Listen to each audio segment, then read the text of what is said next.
Assalamualaikum warahmatullahi wabarakatuh. Banyak orang yang meremehkan dan memandang sebelah mata tukang ojek. Tapi saya santai saja, karena hidup ini memang tidak pernah lepas dari komentar orang lain. Karena menurut saya, apapun pekerjaan dan profesi kita di dunia ini adalah mulia selama pekerjaan itu halal, dan termasuk sebagai tukang ojek. Menurut saya, ojek adalah pekerjaan yang membuat kita menjadi lebih tenang, santai, bebas, dan leluasa. Karena pekerjaan ini bisa mengatur waktu kita sendiri dan bukan kita yang diatur-atur. Ada yang mengatakan hidupnya kurang beruntung karena jadi tukang ojek. Justru menurut saya, jadi tukang ojek adalah keberuntungan yang luar biasa. Karena profesi ini mampu memanage waktu kita sendiri, terutama waktu untuk beribadah kepada Allah Subhanahu wa Ta'ala. Ketika menjelang waktu sholat, kita bisa mematikan aplikasi dulu untuk menjalankan kewajiban sholat tepat waktu dan bahkan berjamaah di masjid.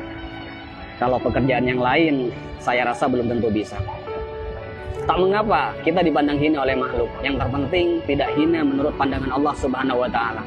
Intinya tak perlu mendengarkan apa kata orang selama profesi yang kita geluti tidak keluar dari yang namanya koridor syariat. Syukuri seperti apapun keadaan dan kondisi kita, dan jangan selalu membandingkan dengan hidup orang lain agar kita tidak menjadi orang yang kufur nikmat.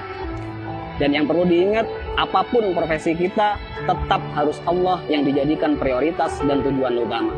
Karena Allah menciptakan kita, wa ma khalaqtul jinna wal insa illa liya'budun. Tidaklah aku menciptakan jin dan manusia semata-mata hanya untuk beribadah kepadaku. Maka apapun status kita, apapun profesi kita dan pekerjaan kita, dan apapun peran kita dalam hidup, niatkan semuanya untuk ibadah kepada Allah Subhanahu wa Ta'ala. Ada sedikit motivasi dari saya, semoga bermanfaat. Bismillahirrahmanirrahim. Banyak orang kaya gelisah dengan kekayaannya dan hitung-hitungan dalam bersedekah, bahkan bersifat pelit dan kikir. Banyak artis bercerai padahal pasangannya sempurna, kaya, ganteng dan cantik. Banyak pejabat korupsi, padahal puluhan juta gaji dari jabatannya. Banyak polisi yang tak mengayomi, tapi malah memeras rakyat.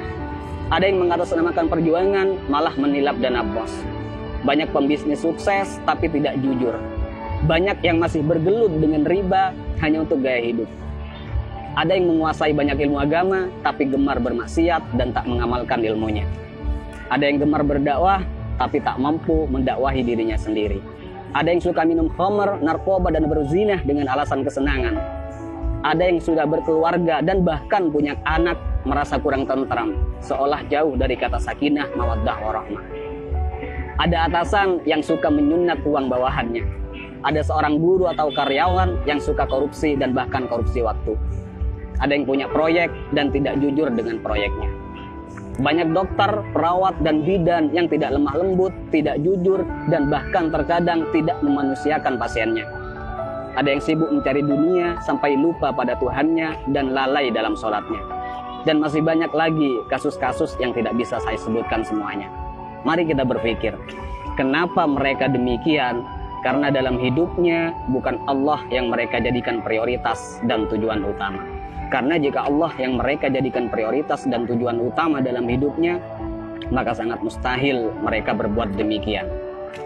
Wa may yuhajir fi sabilillahi yajid fil ardi muraghaman katsiran wa sa'a. Ayo kita berhijrah. Karena ketika kita berhijrah dan lalu Allah kita jadikan prioritas dan tujuan utama dalam hidup, maka Allah akan meluaskan rezeki dan kelapangan hati untuk kita.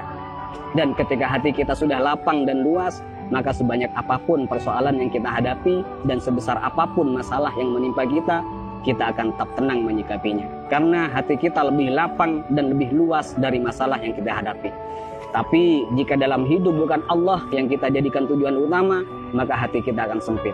Jadi sebanyak apapun harta kita, setinggi apapun pangkat dan popularitas kita, semua malah tak akan henti menggelisahkan dan bahkan membingungkan. Karena hati yang sempit tak akan pernah merasa cukup dan bahkan akan menjadikan kita sebagai budak dunia yang tak akan pernah ada puasnya. Jadi sekali lagi buat teman-teman, tak usah malu apapun profesi dan pekerjaan kita. Selama itu halal, semua adalah pekerjaan yang mulia. Dan yang terpenting, apapun profesi kita, apapun pekerjaan kita, dan apapun peran kita dalam kehidupan, niatkan semuanya untuk ibadah dan jadikan Allah sebagai prioritas dan tujuan utama.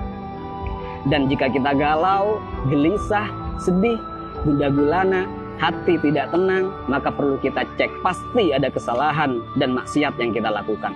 Dan sudah pasti kita meletakkan dunia di atas Tuhan. Dan juga saya pastikan hubungan kita dan Allah sudah tak lagi mesra. Jadi kesimpulannya, tolak ukur ketenangan dan kebahagiaan bukanlah kekayaan, bukan jabatan, dan bukan popularitas. Tapi tolak ukur ketenangan dan kebahagiaan adalah tergantung di mana letak Allah di hati kita. Assalamualaikum warahmatullahi wabarakatuh.